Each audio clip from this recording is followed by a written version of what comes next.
Dostlar bugün size harika bir karnabahar yemeği. Çok farklı olaraktan. Bakın Bir dakika. Bu karnabaharımızı 10 liraya aldım. Kapya biberimiz önceden vardı. Sarımsağımız önceden vardı. Şimdi önce karnabaharlarımızı ayıklayarak güzel bir haşlayacağım. Önce bir yıkadım güzelce. Ondan sonra da şimdi şöyle şu beyaz yerlerini ayıklayarak başlayalım.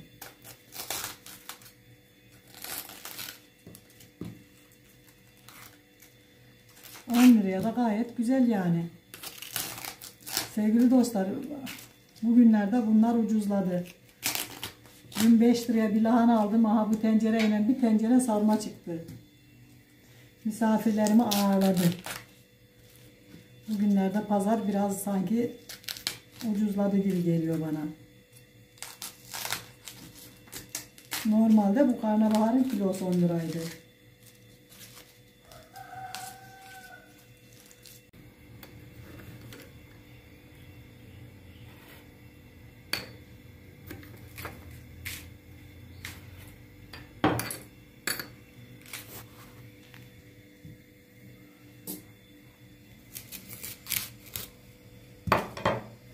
Şöyle güzel güzel parçalayalım. Ya dostlar, bu oruçlukta da bunu yapmak, ben bunun çiğsini yemeden hiç rahat edemem. Ben çiğ yemeyi çok seviyorum bunu. Ben kokusunu bile çok seviyorum. Ama gel gör ki şimdiki yemeyeceğim işte. Bunlar tavuklarımın hakkı. Bakın dostlar, kaynayan suyumuzun içine karnabaharlarımızı şöyle koyuyorum. Biraz da tuz attım tabii. Şu şekilde güzelce birazcık haşlandığında tamam.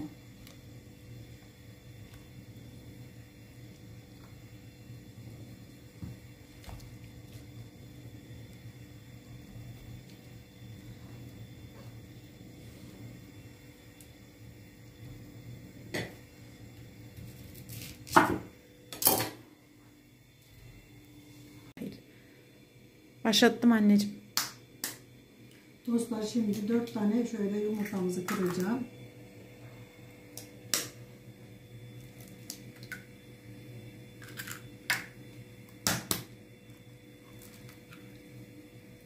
Ve elimi yıkayıp geliyorum.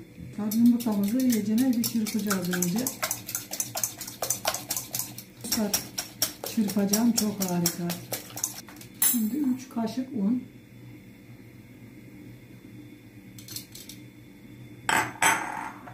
Bakın, herkes baharatını kendi istediğine göre koysun. Ben buraya biraz da şey ekleyeceğim dostlar. Pul biber. Ben karabiber koydum. Kırmızı biber koydum. Kekik koydum. Güzelce bunu iyicene karıştıracağım. Çırpacağım. Çırpıldığında görüşürüz dostlar. Bakın dostlar. 2 kaşık da mısır unu koyuyorum. Toplamda 5 kaşık oldu. Ve bu kıvam. 4 yumurtaya 5 kaşık un koydum dostlar. Şimdi herkes kendine göre. Biz acıyı seviyoruz. Şöyle biraz da pul biber attım. Çünkü toz biber şeydi. Tatlıydı. Bu arada bakın karnabaharlarımız da pişti.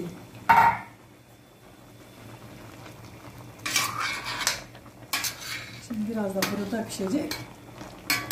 Oh, mis gibi olacak Allah'ın işte.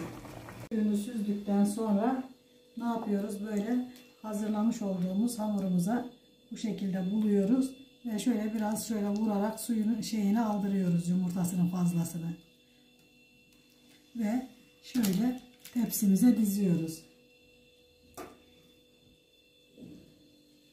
Şöyle her yerine buluyoruz.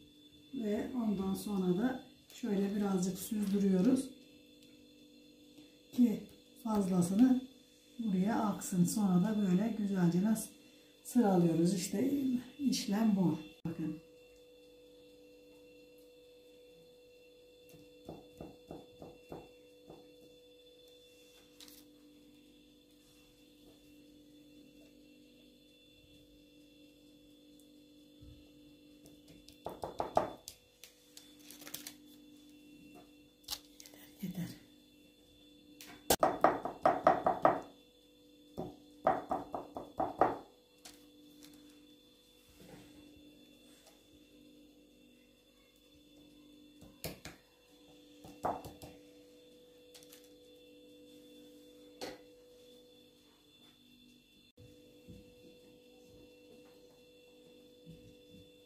Bakın dostlar, sarımsakları da şöyle aralarına koyuyorum.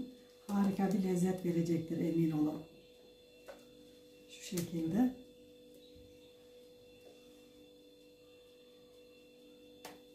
Ve bakın biberlerimizi de şöyle güzelce koyuyorum dostlar.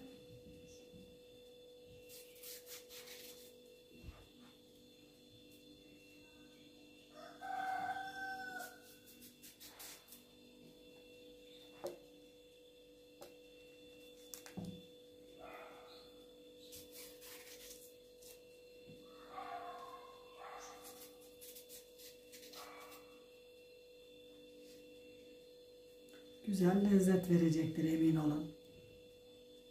İşte tamam, doğru fırına.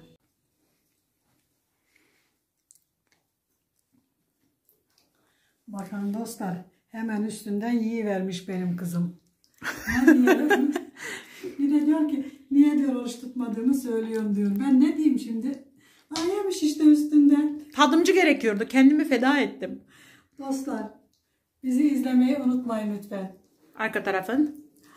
Bakın buralardan izleyin. Facebook, Instagram, YouTube beğenmeyi, yorum yapmayı, like atmayı, paylaşmayı, Pinterest'te, WhatsApp'ta ve Twitter'da olmayı unutmayın. Hoşça kalın, dostça kalın, Allah'a emanet olun. Çok güzel Allah'ım anne. hayırlı Ramazanlar versin inşallah. Hepinizin duası kabul olsun. Kalleş anne. Bakın dostlar, sosuna biraz karabiber, kırmızı biber, biraz da nane, altını söndürüyoruz, yeter.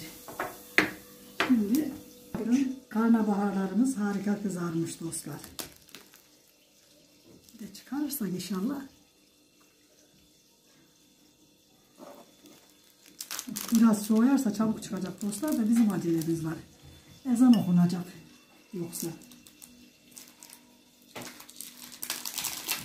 Bakın dostlar, altı da nasıl güzel kızardığını görün. Bakın şöyle. Bakın. Yoğurdumuzu da, Melike'cim yoğurdumuzu versene kızım. Sonra şöyle üzerine de böyle güzel yoğurdumuzu gezdiriyoruz. Bolcana.